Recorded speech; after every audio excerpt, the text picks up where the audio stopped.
क्या आपने भी देखा है भारतीय सेना में जाने का सपना? मेजर कलसी क्लासेस करेगा आपके ऐसे हर सपने को साकार। जुड़िए हमारे ऑफलाइन क्लासरूम प्रोग्राम के साथ, जहां आपको मिलेगा एक्सपर्ट फैकल्टी टीम का guidance, best defence oriented books, बेहतरीन physical training, doubt counter facilities, special current affair की क्लासेस और मंथली यूनिट टेस्ट।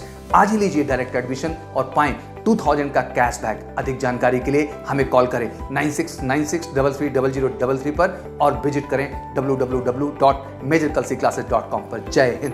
जय हिंद दोस्तों, आज हम लोग यहाँ पर एनडीए का मॉडल पेपर लेके आए हुए हैं, हिस्ट्री और पॉलिटी का। तो चलिए शुरू करते हैं। सबसे पहला क्वेश्चन, 1927 ईस्वी में साइमन कमीशन का बहिष्कार क्यों किया गया था? ठीक है, in the year 1927 Simon commission was boycotted because, क्यों किया गया था? तो पहले जान लेते हैं साइमन कमीशन के बारे में थोड़ा सा। ठीक है, साइमन कमीशन के बारे में जान लेते हैं। साइमन कमीशन 1927 में साइमन कमीशन का गठन किया गया था। 3 फरवरी 1928 को साइमन कमीशन भारत आया था। ठीक है, मुंबई पहुंचा था। और साइमन कमीशन 7 सदस्यों का 7 मेंबर थे इसमें, और सातों के सातों जो मेंबर थे दैट वर ब्रिटिशर्स, मतलब वाइट पीपल थे दैट वर।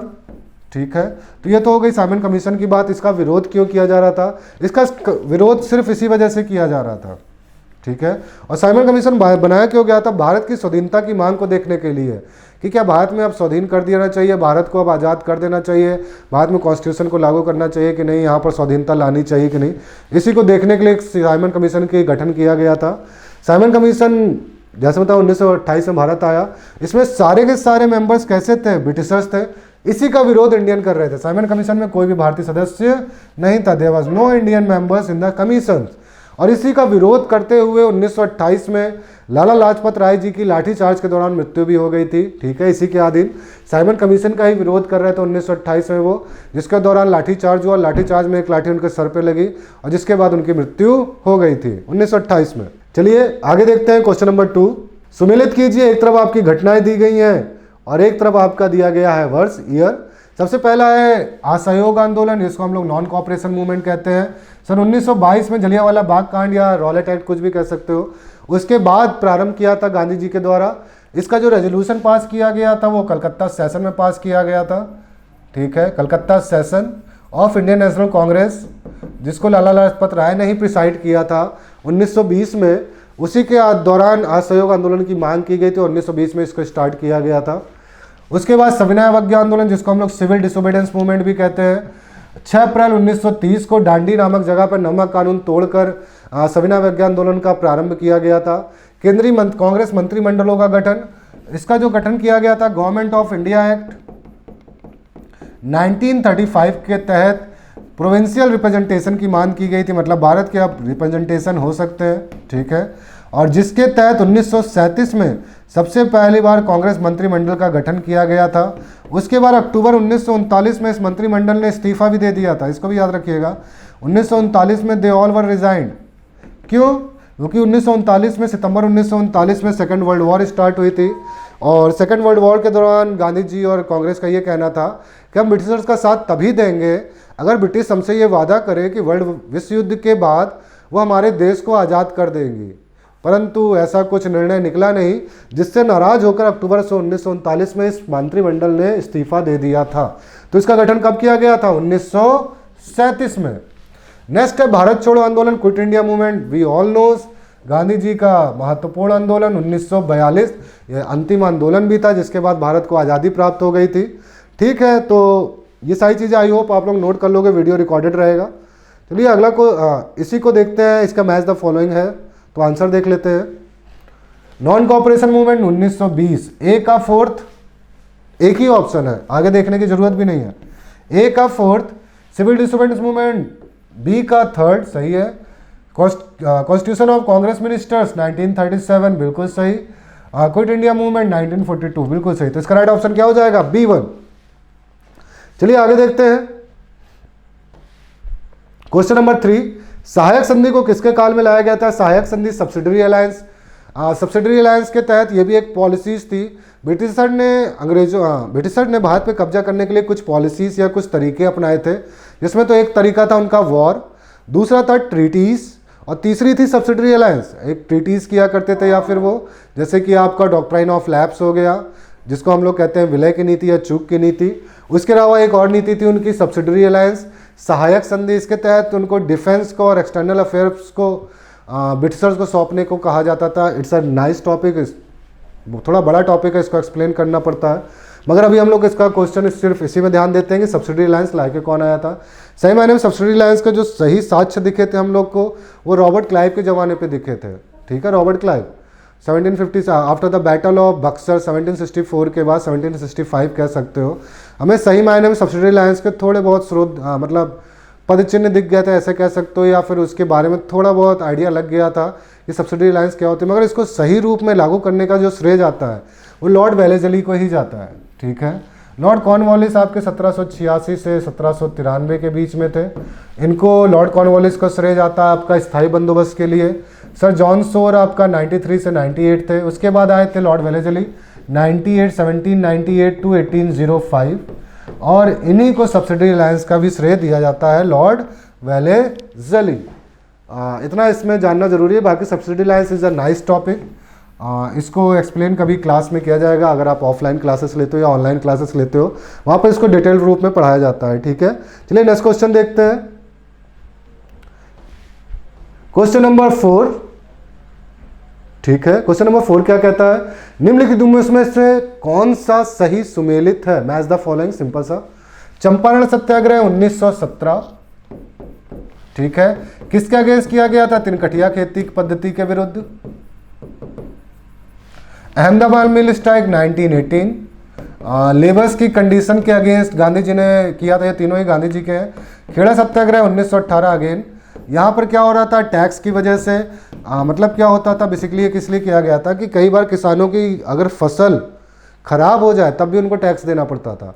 तो इसी के अगेंस्ट खेड़ा सत्याग्रह हुआ था कि जिनको जो देने योग्य हैं उनसे टैक्स लो, जिनकी फसल ही नहीं हुई वो टैक्स देने योग्य कैसे होंगे? तो इसी के खिलाफ खेड़ा सत्याग्रह किया गया था। चंपारण सत्याग्रह 1917 में सबसे पहला गांधी जी का सत्याग्रह इसको कह सकते हो, चंपारण सत्याग्रह महात्मा गांधी जी के द्वारा। ये तो हमें पता ही है, ये तीनों ही महात्मा गांधी जी के हैं। और एक चीज़ और याद रखना, चंपारण सत्याग्रह में महात्मा गांधी के साथ जे.बी. कृपलानी जी भी थे, जे.बी. कृपलानी जी भी थे, और भी कई नेता थे। अहमदाबाद मिल स्ट्राइक मोरारजी देसाई बिल्कुल ना गांधी जी के साथ ये थे ही नहीं, मोरारजी देसाई कहीं भी गांधी जी के साथ नहीं थे। खेड़ा सत्याग्रह में गांधी जी तो थे ही, उनके साथ बिल्कुल सही सरदार वल्लभ भाई पटेल भी थे और याग्निक भी थी, याग्निक जी भी थे। ठीक है, इंदुमती याग्निक जी भी थी। ये दो नेता और थे जो खेड़ा सत्याग्रह में गांधी जी के साथ थे। तो ये भी सही ऑप्शन होगा कि खेड़ा सत्याग्रह में सरदार वल्लभ भाई पटेल का हाथ आता है, और चंपारण सत्याग्रह में गांधी जी के साथ जे.बी. कृपलानी और अन्य भी नेता थे। तो इसका ऑप्शन कौन सा सही होगा? पहला और तीसरा। देख लेते हैं कोई ऑप्शन है ऐसा। पहला और तीसरा बिल्कुल आपका थर्ड ऑप्शन है, option number 3, first and third. Champaran Satyagraha Mahatma Gandhi और खेड़ा सत्याग्रह सरदार वल्लभ भाई पटेल के साथ इंदुमती याग्निक जी भी थे और महात्मा गांधी जी भी थी। ठीक है, चलिए अगला क्वेश्चन देख लेते हैं। क्वेश्चन नंबर 5, रानी लक्ष्मीबाई की मृत्यु के पश्चात यह किसने कहा था कि भारतीय क्रांतिकारियों में यह सोई ही हुई औरत अकेली मर्द है? Among the Indian revolutionaries this sleeping women is the lone male. मतलब ये जनरल ह्यूरोज ने कहा था, ऑप्शन होगा हाँ, जनरल ह्यूरोज ने कहा था। उन्होंने ये कहा था कि मैंने अब इतने रेवोल्यूशनरी से लड़ा, मैंने इतने लोगों से लड़ाई करी, मगर मुझे अब तक सिर्फ इकलौते मर्द मिला है, वो थी रानी लक्ष्मीबाई। मतलब उनकी फाइटिंग की तारीफ की थी उन्होंने, कंपेयर किया था कि जो अच्छे से लड़ाई किया था, जो रेवोल्यूशनरीज थी वो कौन थी? रानी लक्ष्मीबाई।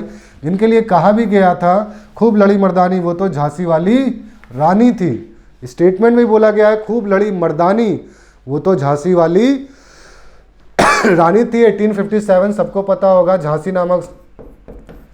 झांसी से इन्होंने मोर्चा संभाला था, और वहाँ के गवर्नर कौन थे? General Hugh Rose. उन्होंने ही ये स्टेटमेंट पास किया था कि इतने सारे रेवोल्यूशनरी के बीच में इकलौती मर्द कौन है? रानी लक्ष्मीबाई। तो इसका राइट आंसर क्या हो जाएगा? A1। नेक्स्ट क्वेश्चन देखते हैं, क्वेश्चन नंबर 6, नाइस क्वेश्चन। ठीक है, रैयतवाड़ी पहले देख लेते हैं। स्थायी बंदोबस्त, स्थायी बंदोबस्त 1793 लॉर्ड कॉर्नवालिस के द्वारा लाया गया था। रैयतवाड़ी 1820 थॉमस मुनरो के द्वारा लाया गया था। महलवाड़ी 1822। ठीक है, 1793 में ये लगभग भारत के जितने भी उनके इलाके तो 19% एरिया को कवर करता था, ये 52%। 19% में आपके बंगाल बिहार के रीजन आया करते थे और उड़ीसा का उत्तरी भाग। 52% में आपका मद्रास बॉम्बे गुजरात ये सब रीजन आया करते थे। 1822 में महालवारी बनाया गया, ये आपके पंजाब और पूर्वी उत्तर प्रदेश कह सकते हो। उसके बाद मध्य प्रांत ये सारे रीजन आया करते थे, लगभग 29% एरिया को कवर करते थे। ठीक है, तो ये थे आपके 3 स्टेटमेंट। इनको 1793 में लाने वाले कौन थे? लॉर्ड कॉर्नवालिस, बिल्कुल सही। रैयतवाड़े को थॉमस मुनरो, बिल्कुल सही। महालवाड़ी हॉल्ट मैकेंजी, बिल्कुल सही। और ये तीनों जो थे ये इनके सहयोग थे, जैसे जॉन सोर, he was a great revenue expert. ठीक है, ये तीनों उनकी मदद करने के लिए आती है। तीनों मेन नाम है कॉर्नवालिस, थॉमस मुनरो और हॉल्ट मैकेंजी। महालवाड़ी, रैयतवाड़ी और स्थायी बंदोबस्त या परमानेंट सेटलमेंट। तो इसका राइट आंसर क्या हो जाएगा? ए का 1, बी का 2, सी का 3। ए का 1, बी का 1, बी का 2, सी का 3 पहला ही ऑप्शन है। ठीक है, बिल्कुल सही। आई होप ये सारी चीज़ें आपको समझ में आ गई होंगी। इससे रिलेटेड मैं पॉइंट्स भी बताते जा रहा हूँ आपको। ठीक है, नेक्स्ट क्वेश्चन देखते हैं। क्वेश्चन नंबर 7, दिल्ली सल्तनत हिंदुओं द्वारा दिया जाने वाला भूमि कर जिसको हम लोग खराज कहा करते थे। युद्ध की लूट में राज्य का 1/5 भाग जिसको हम लोग खम्स कहा करते थे। मुस्लिमों द्वारा दिया जाने वाला भूमि कर उसको उर्साही कहा जाता था।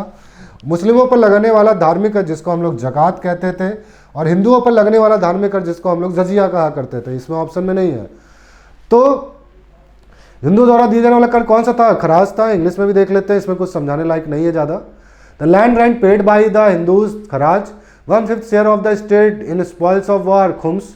The land rent paid by the Muslim usr. उसके बाद religious tax imposed on the Muslim zakat. तो इसका राइट ऑप्शन क्या हो जाएगा? ए का 2, बी का 1, सी का 3, डी का 4। फिर से पहला ऑप्शन सही है। ए का 2, बी का 1, सी का 3, डी का 4। ठीक है, नेक्स्ट क्वेश्चन देखते हैं। क्वेश्चन नंबर 8, बौद्ध धर्म, बौद्धिज्म से क्वेश्चन है। ये नाम दिए गए हैं और ये घटनाएं दी गई हैं, किस किस घटना से उनका नाम पड़ा है। महाभिनिष्क्रमण गृह त्याग की घटना, बिल्कुल सही। महाभिनिष्क्रमण इवेंट ऑफ रिनाउनिकेशन ऑफ होम। उसके बाद संबोधि ज्ञान प्राप्ति, बिल्कुल सही है।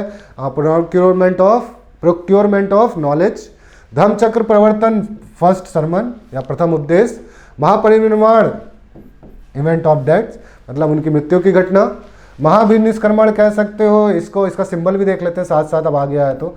गृह त्याग की घटना को हम लोग हॉर्स के सिंबल से इसको सिंबल देख लेते हैं, याद रखिएगा ये भी। संबोधि की घटना को हम लोग महाबोधि या पीपल के ट्री से दिखाते थे। ठीक है, धर्मचक्र परिवर्तन को हम लोग व्हील से दिखाते थे या पहिया। महापरिनिर्वाण को हम लोग स्तूपा से दिखाते थे। इसके बाद एक निर्वाणा भी आता है जिसको हम लोग फूट से दिखाते थे, फूट मतलब पैर चिन्ह, निर्वाणा। और उसके अलावा एक और था उनका बर्थ, जिसको हम लोग लोटस एंड बुल से दिखाते थे। ठीक है, दैट वाज बर्थ, उनकी जन्म की घटना को। तो सीधे सीधे आंसर है ए का 1, बी का 2, सी का 3, डी का 4। और इससे रिलेटेड ये पॉइंट्स है, इसको याद रखिएगा। तो देख लेते हैं ए का 1, बी का 2, सी का 3, डी का 4। तो कौन सा ऑप्शन आपका सही होगा? पहला ही ऑप्शन सही हो जाएगा, ए का 1, बी का 2, सी का 3 और डी का 4। क्वेश्चन नंबर 9, फिर से मैच द फॉलोइंग बताया गया है। एक तरफ आपके उपवेद दिए गए हैं, उपवेदास, और एक तरफ आपके वेद दिए गए हैं। ठीक है, आयुर्वेद किसका उपवेद है? ऋग्वेद का उपवेद होता है। धनुर्वेद यजुर्वेद का उपवेद होता है। गंधर्ववेद सामवेद का उपवेद होता है। शिल्पवेद अथर्ववेद का है। तो सीधे सीधे बन गया। आयुर्वेद किसका उपवेद है? आयुर्वेद ऋग्वेद का। धनुर्वेद किसका है? यजुर्वेद का। गंधर्ववेद किसका है? सामवेद का। और शिल्पवेद किसका है? अथर्ववेद का। ऋग्वेद में हमारे मंत्र लिखे हैं 1028। ठीक है, और इनको 10 मंडल में विभाजित किया गया है, 10 वॉल्यूम में डिवाइड किया गया है। ऋग्वेद में ही हमारे तीसरे मंडल में गायत्री मंत्र लिखे हैं। ऋग्वेद से रिलेटेड कुछ पॉइंट्स जान लीजिए। और 10वें मंडल में हमारी वर्ण व्यवस्था को, मतलब एक तरह से कह सकते हो शूद्र शब्द का इस्तेमाल पहली बार किया गया, ये भी क्वेश्चन आया है। यजुर्वेद हमारा 2 तरह का होता है, ब्लैक यजुर्वेद और वाइट यजुर्वेद, प्रोज और पोइट्री, इस तरह से समझना। सामवेद हमारा म्यूजिकल फॉर्म में, किस तरह से म्यूजिकल फॉर्म में कन्वर्ट करना है, इसको अच्छे से समझना। ऋग्वेद में लिखा है गायत्री मंत्र, गायत्री मंत्र का उच्चारण कैसे करना है यजुर्वेद में लिखा है, उसको संगीतबद्ध कैसे करना है ये सामवेद में लिखा। Atharvaveda is dealt with the black magic, काला जादू, इन सब की चीज़ों को बताता है। ठीक है, तो ये इसके उपवेद हैं, ये इसके उपवेद हैं। तो इसका राइट ऑप्शन क्या हो जाएगा? ए का 1, बी का 2, सी का 3, डी का 4। तो हमारा राइट आंसर कौन सा हो गया? राइट ऑप्शन नंबर 1, 1 का 1, ए का 1, बी का 2, सी का 3 और डी का 4। चलिए अगला क्वेश्चन देख लेते हैं, क्वेश्चन नंबर 10। एक तरफ प्लेस लिखा है, एक तरफ रिवर लिखी है। ठीक है, प्लेस और रिवर। हड़प्पा आपकी फर्स्ट सिटी जिसको खोजा गया था, इसी वजह से इंडस वैली सिविलाइजेशन को हम लोग हड़प्पन सिविलाइजेशन भी कहते हैं। ये सारे ही इंडस वैली सिविलाइजेशन के प्लेस है, सिंधु घाटी सभ्यता की जगह है। दूसरा मोहनजोदड़ो, इसको सेकंड सिटी भी कह सकते हैं जहाँ से हमको पाया गया था। उसके अलावा इसको माउंट ऑफ डेड भी बोला जाता है, मृतकों का टीला। मोहनजोदड़ो का लिटरल मीन क्या होता? Mount of dead. यहाँ से हमारा ग्रेट बाथ भी मिला था। हड़प्पा की खोज दयाराम साहनी ने, मोहनजोदड़ो की खोज किसने की थी? राखल दास बनर्जी जी ने 1921-1922। लोथल आपका गुजरात में है, जिसको हम लोग पोर्ट सिटी या बंदरगाह शहर के नाम से भी जानते हैं। और कालीबंगा आपका राजस्थान में है, जो जहाँ से हमको एग्रीकल्चर के साक्ष्य मिले थे, एग्रीकल्चर के स्रोर्स मिले थे। ये तो हो गए इनके बारे में थोड़ी जानकारी। अब इन्होंने रिवर्स पूछा है। हड़प्पा पाकिस्तान, रावी नदी के किनारे बसता है, बिल्कुल सही। मोहनजोदड़ो सिंधु नदी के किनारे, बिल्कुल सही। अभी फिर से सेम बन रहा है। लोथल भागवा नदी गुजरात, बिल्कुल सही। और कालीबंगा राजस्थान, घग्गर। ए का 1, बी का 2, सी का 3, डी का 4। ये सारी चीज़ें इनसे रिलेटेड कुछ चीज़ें हो गई, जान लेते हैं। तो ऑप्शन भी देख लेते हैं, इसमें तो कुछ रॉकेट साइंस है नहीं। ए का 1, बी का 2, सी का 3 और डी का 4। चलिए क्वेश्चन नंबर 11, पॉलिटी का क्वेश्चन। 10 क्वेश्चन आपके पॉलिटी के हैं शायद, 10 क्वेश्चन हिस्ट्री के थे। 26 नवंबर 1949 से संविधान में निम्न में से कौन सा प्रावधान लागू हुआ था? 26 नवंबर 1949 को हमारा संविधान बनकर तैयार हो गया था। उस दिन से हमारी कुछ चीज़ें लागू कर दी गई थी, जिसमें सबसे पहला था provision related to citizenship, provision related to election and provision related to interim government. ठीक है, उसके अलावा कुछ आर्टिकल्स भी लागू कर दिए गए, जैसे 5, 6, 7, 8। अगर आप जानते हो तो ये सारे सिटीजनशिप से रिलेटेड है। इलेक्शन का अगर आपको पता हो 324। ठीक है, पार्लियामेंट का 79, 369, ये सारे आर्टिकल्स। तो कुछ आर्टिकल बेसिकली इन्हीं से रिलेटेड आर्टिकल्स आपके लागू कर दिए गए थे। टोटल 12 थे। ठीक है, टोटल 12 आर्टिकल्स थे जिनको लागू किया गया था। मगर ये याद रखना कि 26 नवंबर 1949 को हमारे 3 प्रोविज़न लागू कर दिए गए थे। ये तीनों ही याद रखना, एक तो सिटीजनशिप से रिलेटेड, दूसरा इलेक्शन से रिलेटेड और तीसरा इंटीरियम पार्लियामेंट। जो हमारी कॉन्स्टिट्यूएंट असेंबली थी उसी को एज अ इंटीरियम आंतरिक संसद के रूप में माना गया था। और 26 नवंबर 1949 को हमारे संविधान की ये तीनों चीज़ें लागू कर दी गई थी। बाकी पूरा संविधान हमारा 26 जनवरी 1950 को लागू किया गया है। ठीक है, 26 जनवरी 1950 को हमारा पूरा संविधान लागू किया गया। मूल अधिकार भी तभी लागू किए गए थे, मूल अधिकार नहीं, शुरुआत में बस 3 चीज़ें लागू की गई थी, बस इतना याद रखना, सिर्फ 3 चीज़ें। कौन कौन सी? सिटीजनशिप, इलेक्शन और इंटीरियम पार्लियामेंट, नागरिकता, चुनाव और अंतरिम संसद। तो इसका ऑप्शन कौन सही होगा? 1, 2, 3 ऑप्शन है, देख लेते हैं। ऑप्शन नंबर 1, 2, 3 है, बिल्कुल है। C1, 1, 2, 3, C is the right answer. Citizenship, election और इंटीरियम पार्लियामेंट। ठीक है, इंटीरियम पार्लियामेंट, ये 3 चीजें लागू कर दी गई थी। चलिए अगला क्वेश्चन देख लेते हैं, क्वेश्चन नंबर 12। नागरिकता निम्नलिखित में से किन विधियों द्वारा प्राप्त की जा सकती है? Citizenship of India can be attend और acquired by which of the following method? Under citizenship act 1955, नागरिकता अधिनियम 1955 के द्वारा भारत में नागरिकता 5 प्रकार से पाई जा सकती है। नंबर 1 बाय बर्थ, जन्म के आधार पर। नंबर 2 बाय डिसेंट, वंश के आधार पर। नंबर 3 बाय रजिस्ट्रेशन, पंजीकरण के आधार पर।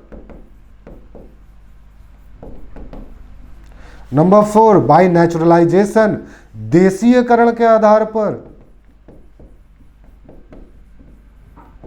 और last one by incorporation of territory, क्षेत्रों के विलय के आधार पर।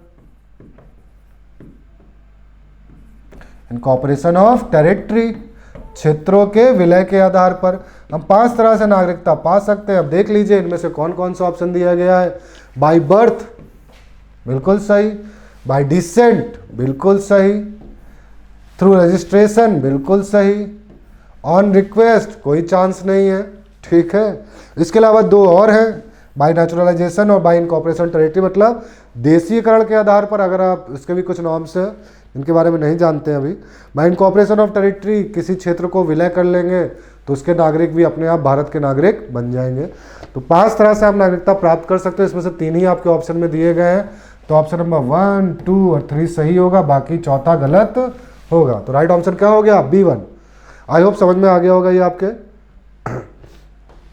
क्वेश्चन नंबर 13, भारत के संविधान के 2 उपबंध जो सर्वाधिक स्पष्ट रूप से न्यायिक पुनर्विलोकन की शक्ति को व्यक्त करते हैं कौन से हैं? The 2 most prominent provision of Indian constitution which patently express the power of the judicial review are. अच्छा, जुडिशियल रिव्यू की बात कर रहे हैं या फिर बेसिकली ये पूछा जा रहा है निम्नलिखित में से कौन से 2 आर्टिकल हैं जो न्यायिक पुनर्विलोकन मतलब जुडिशियल रिव्यू की स्पष्ट रूप से बातें करते हैं, मतलब जो क्लियरली बोलते हैं कि आप न्यायिक पुनर्विलोकन को कर सकते हैं, या फिर कह सकते हो कि आप कॉन्स्टिट्यूशन के तहत कोर्ट जा सकते हो। सिंपल शब्द में जानना, आप कॉन्स्टिट्यूशन के तहत कोर्ट जा सकते हो। इसकी स्पष्ट जो परिभाषा दी गई है वो किन 2 आर्टिकल में दी गई है? बेसिकली इसने पूछा है रिट्स के बारे में, किन 2 आर्टिकल के तहत आप रिट्स दायर कर सकते हो। तो आपको पता ही होगा, अंडर आर्टिकल 32 सुप्रीम कोर्ट, इसने लैंग्वेज को बहुत घुमा दिया है और पूछना ये यही चाह रहा है रिट किसके तहत आप दायर कर सकते हो। अंडर आर्टिकल 226 हाई कोर्ट, ठीक है। जुडिशियल रिव्यू का जो पुनर्विलोकन है वो किसके तहत किया जा सकता है? अनुच्छेद 32 के तहत सुप्रीम कोर्ट में रिट दायर की जा सकती है, अनुच्छेद 226 के तहत हाई कोर्ट में। तो इसका राइट आंसर क्या हो जाएगा? B1, अनुच्छेद 32 और अनुच्छेद 226। और रिट कब दायर की जाएगी? Violation of fundamental right, fundamental right के वायलेशन केसेस में। रिट्स कितनी तरह की होती हैं? 5 तरह की, हेबियस कॉर्पस, सर्सियोरी, मैंडेमस, प्रोहिबिशन और क्यो वारंटो, ठीक है। रिट का कॉन्सेप्ट हमने कहाँ से लिया है? यूके से लिया है। चलिए, वेरी गुड। अगला क्वेश्चन देखते हैं। मैच द फॉलोइंग आर्टिकल 40, ये सारे ही आर्टिकल आपके डीपीएसपी के हैं। Directive principle of state policy, राज्य के नीति निर्देशक तत्व या सिद्धांत, ठीक है, नीति निर्देशक तत्व या सिद्धांत। उसी से आर्टिकल लिए गए हैं। अनुच्छेद 40 पंचायती राज की व्यवस्था की बात करता है, पहला ऑप्शन। अनुच्छेद 41 राइट टू वर्क की बात करता है, सेकंड ऑप्शन। अनुच्छेद 44 यूनिफॉर्म सिविल कोड की बात करता है, समान नागरिक संहिता।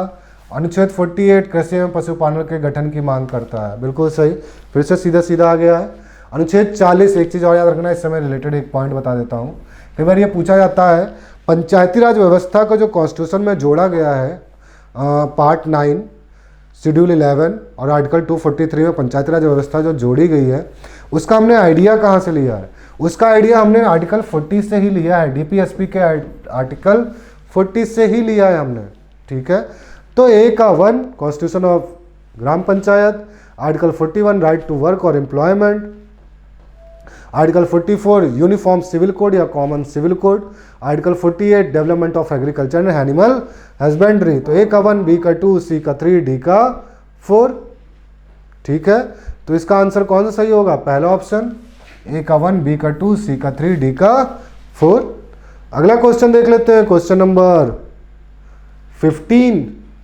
सार्वजनिक महत्व के किसी विषय पर राष्ट्रपति संविधान के किस अनुच्छेद के तहत सर्वोच्च न्यायालय से कानूनी परामर्श ले सकता है? Okay, article 143। सारे आर्टिकल के बारे में जानना चाहोगे या फिर सीधे डायरेक्टली हम लोग आंसर के बारे में ही जानते हैं? Under which article of the constitution president of India can take legal advice from supreme court. ये सीधे सीधे आता है, किस आर्टिकल के तहत जो राष्ट्रपति है वो किसी भी मैटर में सुप्रीम कोर्ट से लीगल एडवाइस ले सकता है? अंडर आर्टिकल 143, अंडर आर्टिकल 143, ये तो स्टेटमेंट वाले क्वेश्चन हो गए। सीधे सीधे under article 143 president can ask for या president can seek advice from the supreme court. राष्ट्रपति किसी भी संवैधानिक मामलों में सर्वोच्च न्यायालय से सलाह ले सकता है अनुच्छेद 143 के तहत। ठीक है, तो इसका राइट आंसर क्या हो जाएगा? आर्टिकल 143।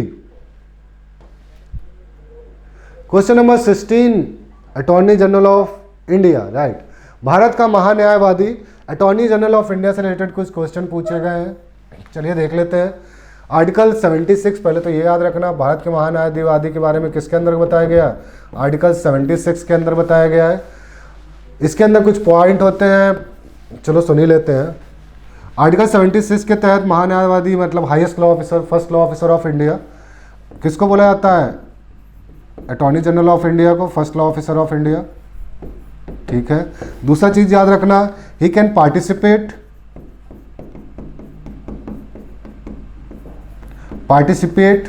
मतलब भाग ले सकता है। दूसरा चीज क्या है? ही कैन स्पीक, ठीक है, वो बोल भी सकता है लोकसभा में या राज्यसभा में, किसी भी मैटर में। तीसरा चीज, he can be member of any committee, member of committee, वो किसी समिति का सदस्य भी हो सकता है, बट उसको एक राइट नहीं दिया गया, without right to vote, without right to vote, उसको वोट देने का अधिकार नहीं है, बाकी उसको बोलने का अधिकार है, भाग लेने का अधिकार है और समिति का सदस्य बनने का भी अधिकार है। ठीक है, article 76, first law officer of India, he can participate in the meeting of Lok Sabha, he can speak in the meeting of Lok Sabha, he can be the member of committee of Lok Sabha, but he can't vote. ठीक है, अब देख लेते हैं question क्या है। लोकसभा की कार्रवाई में भाग ले सकता है, बिल्कुल सही, पार्टिसिपेट कर सकता है। लोकसभा की किसी समिति का सदस्य हो सकता है, थर्ड पॉइंट, बिल्कुल सही, हो सकता है। लोकसभा में बोल सकता है, हाँ बोल सकता है, without right to vote, vote दे नहीं सकता। तो इसका राइट ऑप्शन क्या हो जाएगा? 1, 2 एंड 3। चलिए, very good. Question number 17, 3 question और बचे हैं। निम्नलिखित में से कौन सी भारत के संसद की वित्तीय समिति है? Financial committee of Indian parliament, CAG के द्वारा रिपोर्ट बनाई जाती है। सीएजी 3 अकाउंट पे रिपोर्ट बनाता है, इसके बारे में मैं ज़्यादा डीप नहीं समझाऊंगा, बस इतना समझ लेना। अप्रोप्रिएशन अकाउंट की रिपोर्ट बनाता है, फाइनेंस अकाउंट की रिपोर्ट बनाता है और पब्लिक अंडरटेकिंग अकाउंट की रिपोर्ट बनाता है। ठीक है, और ये तीनों रिपोर्ट उठा के सीएजी सौंपता है प्रेसिडेंट के पास, प्रेसिडेंट के पास, और ये प्रेसिडेंट सौंप देता है किसको? कह सकते हैं पार्लियामेंट को। ठीक है, पार्लियामेंट या बेसिकली स्पीकर ऑफ लोकसभा। ठीक है, अब स्पीकर जो ऑफ लोकसभा जो करता है, इन दोनों अकाउंट की रिपोर्ट को पब्लिक अकाउंट कमेटी को सौंपता है, जिसको हम लोग लोक सेवा अकाउंट कमेटी कहते हैं, पब्लिक अकाउंट कमेटी, लोक लेखा कमेटी। दूसरी चीज, एस्टिमेट कमेटी को एक रिपोर्ट सौंपता है, एस्टिमेट कमेटी जो बजट का एस्टिमेट लगाती है, एस्टिमेट कमेटी। ठीक है, और तीसरा, पब्लिक अंडरटेकिंग अकाउंट की रिपोर्ट पब्लिक अंडरटेकिंग कमेटी को सौंप देता है। 3 तरह की कमेटी होती है, सीएजी 3 तरह की कमेटी को रिपोर्ट समझता है, सौंपता है। इट्स अ वास्ट टॉपिक, मैंने थोड़ा शॉर्ट में समझाया, जो बच्चे क्लास ले चुके होंगे वो समझ चुके होंगे कि मैं किसकी बात कर रहा हूँ। तो 3 तरह के अकाउंट बनाते हैं, एक अप्रोप्रिएशन अकाउंट, एक फाइनेंशियल अकाउंट, एक पब्लिक अंडरटेकिंग अकाउंट। इन तीनों अकाउंट की रिपोर्ट वो सौंपता है प्रेसिडेंट को, प्रेसिडेंट समझता है स्पीकर को, और स्पीकर इसकी रिस्पेक्टेड कमिटीज़ को सौंप देती है। कौन कौन सी respected committees? Public account committee, लोक लेखा समिति, आकलन समिति, एस्टिमेट कमेटी, सार्वजनिक उपक्रमों संबंधी समिति, पब्लिक अंडरटेकिंग। तो तीनों ही आपकी वित्तीय समिति है, फाइनेंस कमेटी है। 1, 2, 3 ऑप्शन में बिल्कुल है, 1, 2, 3 तीनों ही आपकी फाइनेंशियल कमिटीज़ हैं, public account committee, estimate committee और public undertaking committee on public undertaking. तो इस राइट ऑप्शन क्या हो जाएगा? D1, 1, 2 and 3। चलिए अगला क्वेश्चन देख लेते हैं। क्वेश्चन नंबर 18, ये तो जीके का क्वेश्चन आ गया। तुरंत बाद में निम्नलिखित में कौन सी महिला किसी राज्य की पहली राज्यपाल बनी थी? श्रीमती सरोजिनी नायडू, यूपी की बनी थी। सुजाता कृपलानी पहली मुख्यमंत्री थी, महिला मुख्यमंत्री, या फिर इसको कह सकते हो सीएम थी, ये भी यूपी की थी। इंदिरा गांधी आपकी पहली महिला पीएम थी। विजय लक्ष्मी पंडित पहली यूएन की लेडीज मेंबर थी, यूएन की मेंबर थी। ठीक है, कौन? विजयलक्ष्मी पंडित जी, नेहरू जी की बहन। तो ये चारों ऑप्शन क्या होगा? इसका राइट ऑप्शन महिला राज्यपाल पूछा, श्रीमती सरोजनी नायडू। राष्ट्रपति और उपराष्ट्रपति से संबंधित चुनाव को विवादित, अच्छा, अगर प्रेसिडेंट से रिलेटेड कोई, प्रेसिडेंट के इलेक्शन या वाइस प्रेसिडेंट से इलेक्शन से रिलेटेड कोई भी विवाद होता है तो को उसका सुलझाना सिर्फ सुप्रीम कोर्ट के द्वारा ही किया जा सकता है, ठीक है। और ये पूछा गया है कि सुप्रीम कोर्ट का कौन सा राइट है। ये सुप्रीम कोर्ट का कॉन्स्टिट्यूशनल राइट होता है, ये सुप्रीम कोर्ट का कॉन्स्टिट्यूशनल राइट होता है कि अगर प्रेसिडेंट और वाइस प्रेसिडेंट से रिलेटेड कोई भी डिस्प्यूट्स हैं तो उनको सॉल्व करने का या फिर उनसे रिलेटेड कोई भी डिसीजन देने का अधिकार किसके पास है? सुप्रीम कोर्ट के पास है। और his decision will be final. एक चीज़ और बोला गया है, his decision will be final, मतलब इसके खिलाफ आप दोबारा से फिर से भी अपील नहीं कर सकते हैं। और इसी तरह से हमारे 20 क्वेश्चनों का ये सेट समाप्त हुआ। आई होप आपने, अच्छा अभी 19 हुए, अभी एक क्वेश्चन और बाकी है। चलिए लास्ट क्वेश्चन भी देख लेते हैं। बलवंत राय मेहता समिति, ये चारों ही पंचायती राज संबंधित समिति हैं। लाइन से देख लेते हैं। सबसे पहले आई थी बलवंत राय मेहता, इसका क्रोनोलॉजी कई बार पूछा जाता है। उसके बाद आई थी अशोक मेहता, उसके बाद आई थी GV.K. राव, तीसरी कमेटी आई थी GV.K. राव, और लास्ट में आई थी LM सिंघवी, राजीव गांधी द्वारा बनवाई गई थी LM सिंघवी कमेटी, ठीक है। ये 4 कमेटी लाइन से आई थी, इनका क्रोनोलॉजी याद रखना। सबसे पहले बलवंत, फिर अशोक, फिर GV.K., फिर LM सिंघवी। बलवंत राय मेहता समिति आई थी 1957 में। 1970 में आई थी GV.K. Committee, Ashok Mehta committee. GV.K. Rao committee आई थी 1985 में, और आपके LM सिंघवी आई थी 1986 में, ठीक है। अब मैच कर लो। बलवंत राय मेहता 1957 ए का थर्ड, अशोक मेहता दूसरी 1970 में दूसरी, GV.K. राव तीसरी आई थी 1985 में, और चौथी आई थी LM सिंघवी 1986 में, ठीक है। चलो वेरी गुड। इसके अंदर कमेटी के अंदर बहुत सी मांगे की गई थी जिसको अभी हम लोग नहीं देखते हैं क्योंकि काफ़ी बड़ा वीडियो हो जाएगा फिर ये। बलवंत राय मेहता समिति 1957, अशोक मेहता 1977, GV.K. राव 1985, 1986, मतलब ए का 3, चलो इन दोनों में बचा, ये दोनों ऑप्शन तो गलत हो गए। ए का 3, बी का 4, B1 is the right option, B का 4, सी का 2, GV.K. Rao 1985, LM Singhvi 1986। I hope अब ये खत्म हो चुका हो। हाँ जी बिल्कुल। चलिए इसी के साथ हमारा वीडियो समाप्त हुआ। आई होप आपने बहुत कुछ यहाँ पर सीखा होगा। इसके अलावा भी जितने भी ये क्वेश्चन कराए इन सब का एक डिटेल अगर आपको एक्सप्लेनेशन चाहिए तो आप हमारी ऑनलाइन क्लासेस या ऑफलाइन क्लासेस को ज्वाइन कर सकते हैं और पढ़ते रहिए। तब तक के लिए